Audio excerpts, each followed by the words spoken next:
Galerinha da Mediação Tecnológica, voltamos aqui com a nossa aula de revisão de conteúdo da aula 15, onde nós falamos dos principais temas que podem estar caindo das provas do Enem.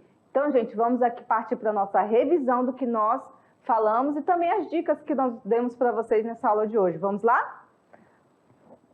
Bem, galerinha, então a gente falou nessa aula de hoje, a gente na verdade não falou, né? Não foi uma aula em si, foi uma correção e uma revisão aqui das questões do Enem. Então, o que a gente precisa saber, o que precisa se atentar para falar sobre determinados temas, para analisar conteúdos. Então, é bem importante que vocês estejam preparados, porque já em alguns meses vocês já estarão fazendo essas provas, né?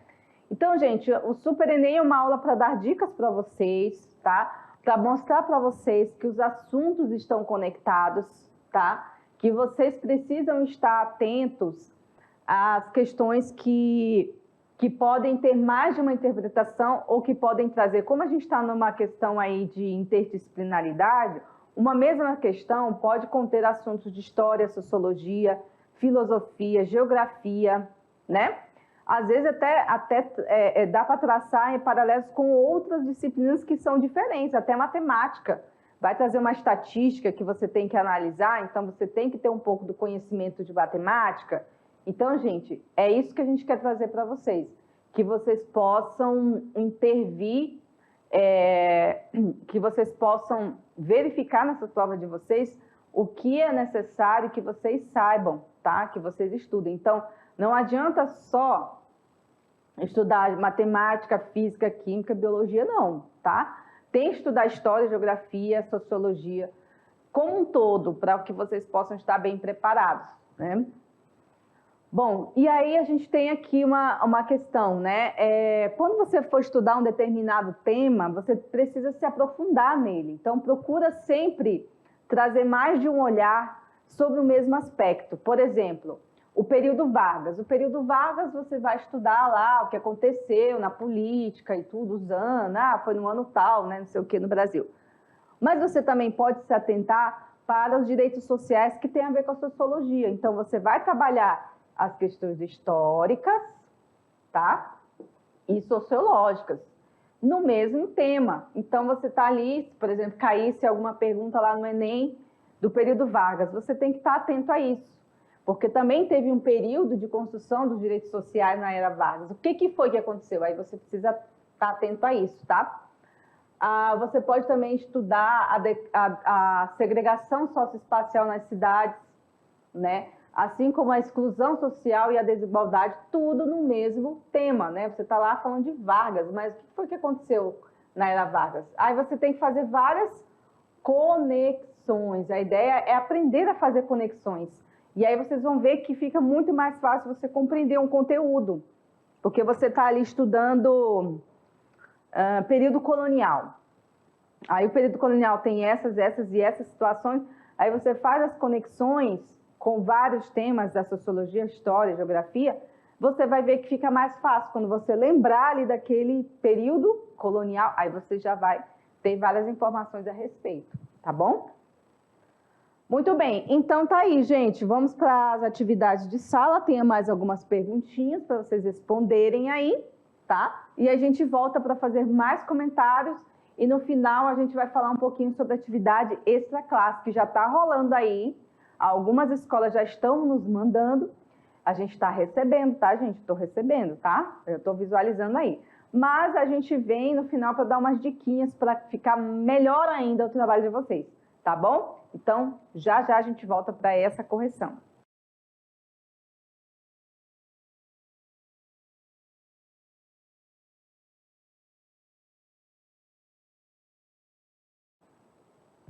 Muito bem, gente. Então, voltamos aqui com a nossa aula de revisão do Enem. Foi uma aula que deu para pegar algumas dicas, né? E a gente ainda tem algumas perguntinhas aqui para a gente praticar um pouco mais, né, sobre esse assunto, sobre os assuntos das ciências humanas como um todo, e que vão ajudar, tenho certeza que vão ajudar vocês aí nas provas que vocês vão fazer já já, tá bom? Então vamos aqui para o quadro para a gente ver as perguntas? Vamos lá, questão de número 1, mais uma perguntinha aí. Essa é do Enem de 2019, gente. A maior parte das agressões e manifestações discriminatórias contra as religiões de matrizes africanas ocorrem em locais públicos, né? 57%. É na rua, na via pública, que tiveram lugar de mais de 2/3 das agressões, geralmente em locais próximos às casas de culto dessas religiões. O transporte público também é apontado como um local em que os adeptos das religiões de matrizes africanas são discriminados, geralmente quando se encontram paramentados por conta dos preceitos religiosos. Primeira coisa, gente, o que é estar paramentado? E vocês devem ter ficado aqui nisso na cabeça. O que quer dizer isso, professora? Paramentado é com a roupa religiosa. Por exemplo, quando o padre vai lá rezar a missa, ministrar lá a celebração, ele está paramentado. Paramentado com o quê? Com a túnica. Aí tem os nomes deles lá, né? Tem túnica, sobrepeliz, não sei o que lá. Para nós é um vestido. Pronto, a gente não sabe dizer o nome, né? Mas eles têm nome, né? Tem a típica, estola, se for bispo, tem um chapéu, a mitra, né? Na cabeça. Então, paramentado é isso. Nas matrizes africanas também tem as roupas religiosas. Tem os paramentos. Então, quando eles estão paramentados, é que acontece muito mais as situações de discriminação, porque as pessoas já ficam logo com medo, achando que aquela pessoa ali vai fazer um mal, né? Bom, passando adiante aqui, ó, as práticas descritas no texto são incompatíveis com a dinâmica de uma sociedade laica e democrática. Por quê, gente? Vamos lá, letra A. Porque asseguram as expressões multiculturais. Nada disso, né? Ela não assegura nada, né? Pelo contrário, ela está segregando, né? Então, a A já está aqui, ó, fora. Porque promovem a diversidade de etnias? Também não, né, gente? Está promovendo diversidade nenhuma. A gente está promovendo preconceito quando ataca qualquer outra religião que não seja a nossa, porque a gente considera do mal. Então, você não está promovendo a diversidade, você está promovendo o preconceito e a discriminação, né, gente? C, falseiam dogmas religiosos? Também não. Você está ali querendo demonstrar que a tua religião é melhor que a outra, né?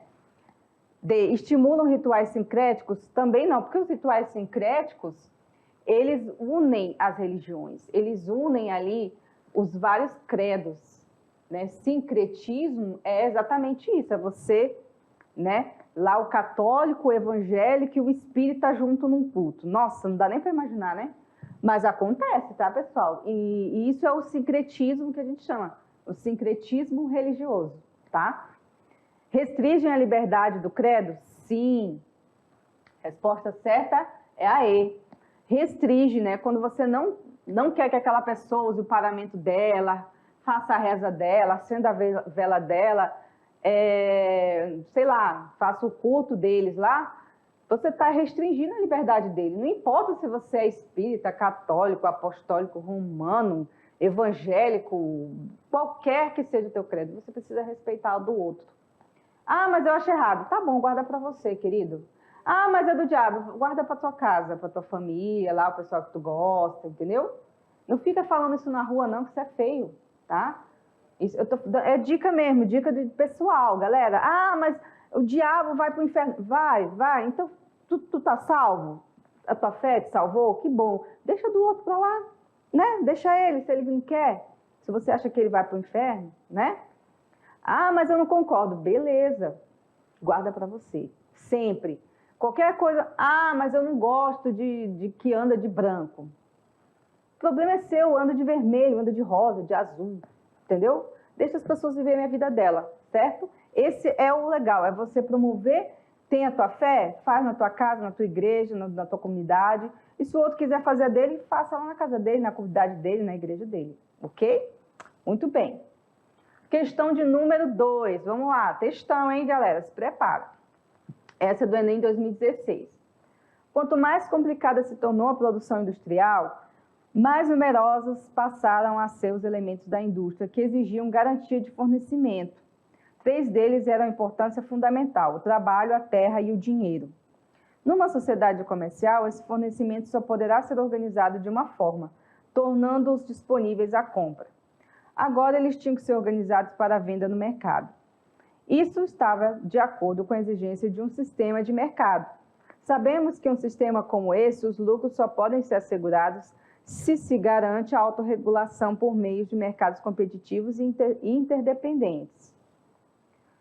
A consequência do processo de transformação socioeconômica abordada no texto é a expansão das terras comunais.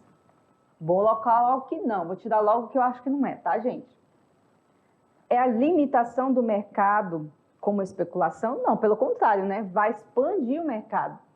Vai deixar o mercado, né, expansivo para que tenha mais lucros, né? Aqui também, terras comunais não, porque a propriedade privada aqui é o que garante isso, né? C. Consolidação da força de trabalho com mercadoria. Quem sabe, né? D. Diminuição do comércio como efeito da industrialização. Não, pelo contrário, aumenta, né? Aumenta o comércio. Então, também está errado, né? Diminuição. Adequação do dinheiro como elemento padrão nas transações. Não exatamente, né? A pergunta em si, o texto não está falando exatamente sobre a questão do dinheiro. Então, vai ser a letra C, consolidação da força de trabalho com mercadoria. Então, vamos precisar transformar essa força de trabalho em mercadoria, fazer com que ela me gere lucro, tá? Então, o comércio, o mercado, ela vai sempre almejar isso. Por isso que se fazem muitas empresas lá na China, em países asiáticos, onde a força de trabalho é muito mais barata, porque aí gera mais lucro, né? Questão 3, galerinha. Vamos lá, Enem 2017. A participação da mulher no processo de decisão política ainda é extremamente limitada em praticamente todos os países, independentemente do regime econômico, social e da estrutura institucional vigente em cada um deles. É fato público e notório que, além de empiricamente comprovado que as mulheres estão, em geral, subrepresentadas nos órgãos de poder, pois a proporção não corresponde jamais ao peso relativo dessa parte da população. No âmbito do Poder Legislativo brasileiro, a tentativa de reverter esse quadro de subrepresentação tem envolvido a implementação de leis de combate à violência doméstica, cotas de gêneros nas candidaturas partidárias, programas de mobilização política nas escolas ou propagandas de incentivo ao voto consciente, ou talvez apoio financeiro às lideranças femininas. Vamos lá para a resposta? É as cotas de gênero, né, pessoal? Se vocês não sabem, todo partido político no Brasil, ele precisa ter uma cota de tantas mulheres candidatas para atender a uma lei da União, uma lei federal. Então, não é porque eles querem, é porque a lei impõe que esses partidos deem esses lugares para as mulheres, para que as próprias mulheres possam se candidatar e não ser mais subrepresentadas, tá certo? Então, a letra B. Muito bem. Questão 4, vamos lá, gente. Enem 2018. A tribo não possui um rei, mas um chefe que não é chefe de Estado. O que significa isso? Simplesmente que o chefe não dispõe de nenhuma autoridade, de nenhum poder de coerção, de nenhum meio de dar ordem, de dar uma ordem. O chefe não é um comandante. As pessoas da tribo não têm nenhum dever de obediência. O espaço da chefia não é um lugar de poder, essencialmente encarregado de eliminar conflitos que podem surgir entre os indivíduos, famílias e linhagens. O chefe só dispõe para restabelecer a ordem e a concórdia, do prestígio que lhe reconhece a sociedade. Mas, evidentemente, o prestígio não significa poder. E os meios que o chefe detém para realizar sua tarefa de pacificador limitam-se ao uso exclusivo da palavra. O modelo político da sociedade discutida no texto contrasta com o Estado liberal burguês. Por quê, gente? Vamos para a resposta correta aqui? Porque se vale, né, da intervenção consensual à autonomia comunitária, né? Então, a gente tem aqui esse modelo liberal burguês, ele se baseia nessa intervenção, né? e tem que ter uma autoridade. Não é porque está na burguesia, é livre mercado, mas tem que ter alguém que mande, né? Então, nesse sentido aí, o texto, ele está indicando o quê? Que nem sempre o chefe, né, tem todo esse poder de domínio. Então, o Estado, nem sempre você ter um rei, né, significa que ele vai mandar. Principalmente quando a gente vê algumas sociedades, né, parlamentaristas e tal. Então, você vai ter essa mudança aí, nesse sentido. O espaço da chefia não é o lugar do poder. Ele é essencialmente carregado de quê? De eliminar os conflitos. Então, você tem lá o chefe que vai organizar, né, os grupos de trabalho, vai tentar conversar, conciliar, né, conciliar as pessoas para que elas possam estar melhor naquele ambiente de trabalho, né? E não, o pessoal fala, né, chefe não é líder, também tem essa questão também. E aqui, quando se vale, aqui, por exemplo, do início da pergunta que fala da tribo, né, a gente tem as autoridades tribais nas etnias indígenas que não são iguais às autoridades constituídas do Estado. Então, assim, o chefe lá da tribo, né, que a gente até mesmo tem que eliminar esse termo, porque hoje em dia, para a nossa ciência social, não é adequado você chamar um grupo étnico de tribo. Tribo é um sistema de organização dessa etnia. Então, a gente tem, por exemplo, o sistema tribal, né? Existe o sistema tribal e tal, mas não é a tribo em si, tá? Aí a gente chama de povo, por exemplo, a gente tem aqui em Rondônia o povo Suruí, né? Você não vai lá, a tribo Suruí, você chegar lá falando, a tribo Suruí, minha gente, por favor, hein? A professora de Sociologia não ensinou isso não, tá? Por favor. Então, você está lá, é o povo. É bom que você chame pelo nome que eles têm, tá? Não é falar, os índios. Não, gente, os índios não, por favor. Os indígenas ou o povo, né? Então, o povo Suruí, nós temos o povo Caritiana, nós temos o povo Uruê-Uauau, nós temos o Cinta Larga, nós temos o Uruarã, né? Então, a gente tem várias etnias indígenas que não necessariamente são iguais em sua organização e nem mesmo são iguais também em alguns aspectos culturais. Parecem, mas não é.